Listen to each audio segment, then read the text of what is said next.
Сайн мэцгаануу та бүхэндээ энэ өдрийн мэндийг хүргэе. Цэкрүүм эхлэхэд бэлэн боллоо. Хүн болгон л үдсэн мах Шангрила тулсан эргийг олон хүмүүс энэ бичлэгний талаар дуграад өгөөж гисэн болохоор өнөөдрийнхөө бичлэгийг хийлээ. Гэхдээ зөндөө олон хүмүүс тэр муухай бичлэгийг тавиад ярьсан болохоор өнөөдөр бүгдээрээ Солонгост гарсан үе тэнгийн дээрлэлтүүдийн талаар ярив. Ганжуу хотын Бүхгүү дүрэгт амьдардаг нэгэн гэр бүл шинэ оны эхний өдөр 1 сарын 1-нд гэр бүлээрээ орой ол идэхээр төлөвлөжээ.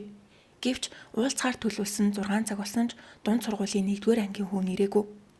Уцгүй байсан хүүгээ хайж аав нь хүүгийнхээ найзуудын сошиал хаяг руу норж аимшигтай бичлэг олж үзсэн. Бичлэг дээр хүү нь орон сууцны доод давхрын зогсоолын үүдэнд үе тэнгийн хүүхдүүдтэй бүслүүлэн газар өвдөг сөгдөө суужээ. Хүүхдүүд хүүг хил амаар доромжилж анхааржуулагч дээр хөлөө тавиад доогуур нь мөлхөж гаргадаг.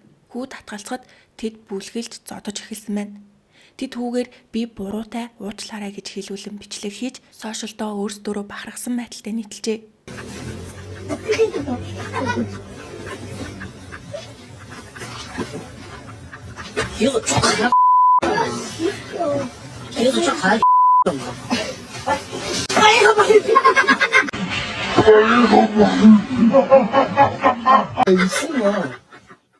대가리 방근하고 뭐. 아 계속 꿇어. Ийм хүүхдийнхээ дээрлэхүүлж байгаа бичлэгийг үзэх амар гэдэг бах та.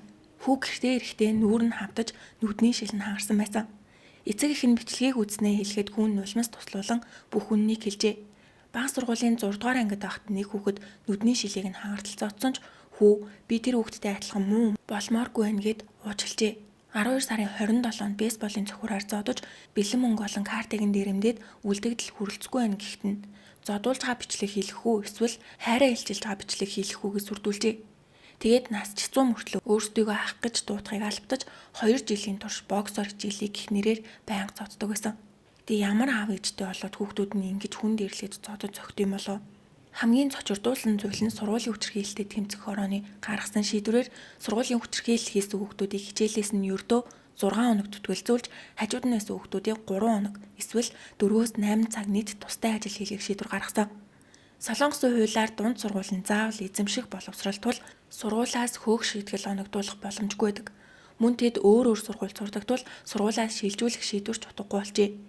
Гэмт хэрэг үйлцүү хүүхдүүд 14-өөс доош насны буюу эрүүгийн хариуцлага хүлээх насанд хүрээгүй ангилал багтаж байгаа тул хариуцлага хүлээх магадлал маш бага байдаг. Солонгосын эрүүгийн хууль 1953 онд батлагдсанаас хойш энэ насны хязгаар өөрчлөгдөөгүй ч одоогийн хүүхдүүдийн өвөлдөж байгаа гэмт хэрэг улам хэрцгий болж байгаа тул энэ насыг доошлуулах эсвэл хуулийг шинжлэх шаардлагатай гэж олон нийт үзэж байна. Дараагийнх нь өнгөрсөн жил Чонжу хотын нэгэн дунд сургуульд гарсан бүлэглэн зодсон хэрэг тоглоом шоглоом байсан гэх үндслээр хэрэгсгүй болоод исэн ч саяхан энэ шийдвэр цуцлагдсан. Олон нийтийн шахалтаар анхны шийдвэрээр сургуулийн хүчирхийлэлтэд тэмцэх хороо нотлох баримт дутуу хүүхдүүд хоорондоо тоглосон юм шиг харагдаж гэх шалтгаанаар 4 хүүхдийн 2-ыг нь буруугүй гэж үзсэн. Харин шинжилсэн шийдвэрээр захиргааны хэргийн шүүхээс хохирогчийн айцыг харгалзан үзэлгүй зөвхөн гаднаас харагдах байдал тулгуурласан нь буруу гэж үзээд өмнөх шийдвэрийг хүчингүй болгосон. Хохирогч хүүхэд болон түүний гэр бүлийнхээ одоо хүртэл сэтгэл зүйн эмчилгээ хийлгэж хүнд байдалтай байгаа. Тэгэхээр хүчирхийлэлд өртсөн хүүхэд ганцаараа сэтгэл зүгээр хохироо зогсохгүй гэр бүл нь бас маш хүнд байдалд орохыг харж байгаа. Одоо Солонгос сургуулийн доторх хүчирхийллийг баримтжуулахын тулд камер суйрлуулах асуудал халуун сэдэв болоод байгаа юм байна. Хүүхэд нь хүчирхийлэлд өртчөөд байхад хангалттай нотлох баримт байхгүй гэх шалтгаанаар хэрэг шийдэгдэхгүй байгаа тул эцэг эхчүүд сургуулийн булан тохой бүрт камер суйрлуулах хэрэгтэй гэж үзэж байгаач сургуулиас багш нарын эрх ашиг, хувийн нууцад хаалдах, мөн багш нарыг хэд хяналтанд байлгах хэрэгсэл болно. Сургууль бол итгэлцэлтээр тогтох ёстой газар гэж үзэж байгаа юм байна. Бүгд найрамдах Солонгос улсын их сургуулиудад ээлжлэхэд сургуулийн хүчирхийлэл үйлчлсэн түүх маш сөрөг нөлөө үзүүлээд эхэлсэн байна. Кёмбуг, Гёмён, Тэгүү зэрэг их сургуулиуд сургуулийн хүчирхийлэл үйлчлэн тогтоогдсон элсэгчдийг шууд хасж байгаа. 2026 оноос эхлэн бүх их сургууль элсэлтийн ерөнхий шалгалт болон бусад бүх шатанд сургуулийн хүчирхийллийн тэмдэглэлийг заавал харгалзан үзэж оноо хасах үүрэг хүлээсэн. Улсын хотын боловсролын газраас хүчирхийллийг зөвхөн шийтгэлээр бус яриа хэлэлцээрийн замаар шийдвэрлэх туршилтыг амжилттай хэрэгжүүлж байна. Үүний үр дүнд хоёр тал харилцан тохиролцсны үндсэн дээр нөхөн сэргээх яриа хэлэлцээр хийсэн тохиолдол өмнөх жилээс 6 дахин өссөн учраас энэхүү загварыг эх жил илүү олон сургуульд нэвтрүүлэхээр төлөвлөж байгаа юм. Дараагийн хэрэг хохирогч Жия, сэтгцийн хүнд хэлбэрийн бэрхшээлтэй ахлах сургуулийн сурагч.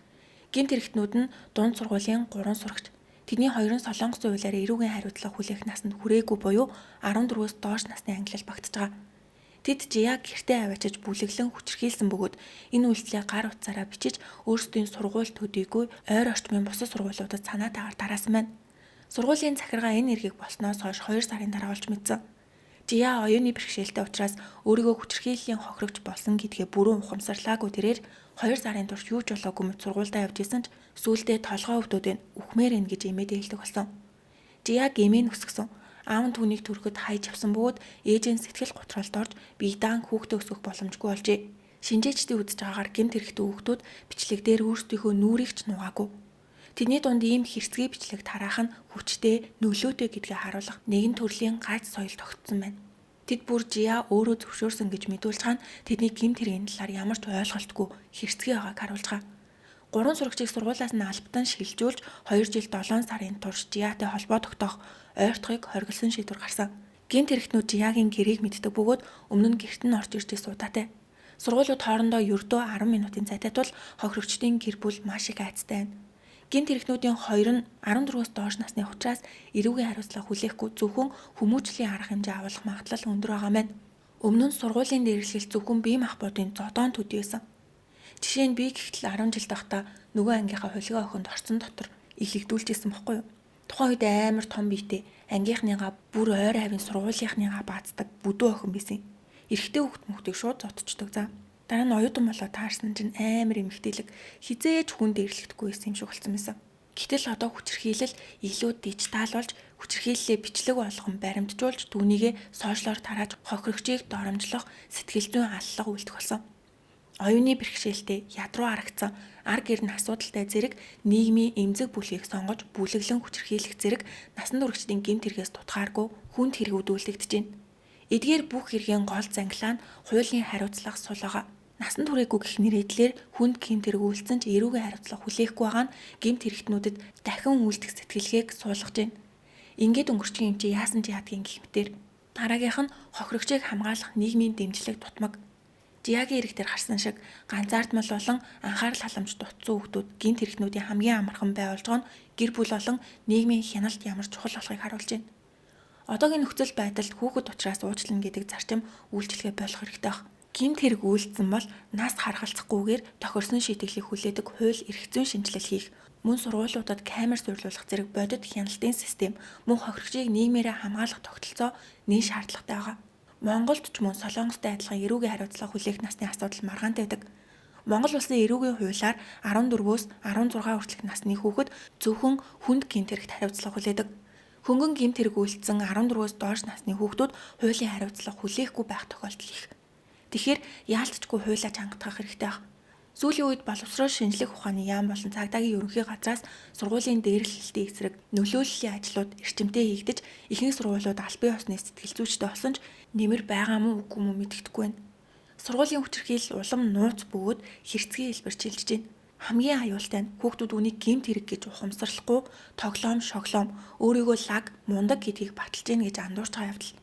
Одоо бүгдээрээ хүүхдүүдтэй дүүн нартаа хүн дээрлэх гэдэг чинь ерөөсөө гоё юм биш гэдгийг дор бүрнээ толгойд нь ортол ойлгуулах хэрэгтэй юм шиг байна. Та нарын бодлоор ийм хэрэг хийгээд байгаа хүчирхийлэгч хүүхдүүдийг засахын тулд шийтгэлийг нь чангалах нь зөв үү? Эсвэл нийгмээрээ хүмүүжүүлэх нь илүү үр дүнтэй юу? Юу гэж бодож байгаагаа комент хэсэгт бичээрэй. Дараагийн бичлэгээрээ уулзтлаа. Түр баяртай.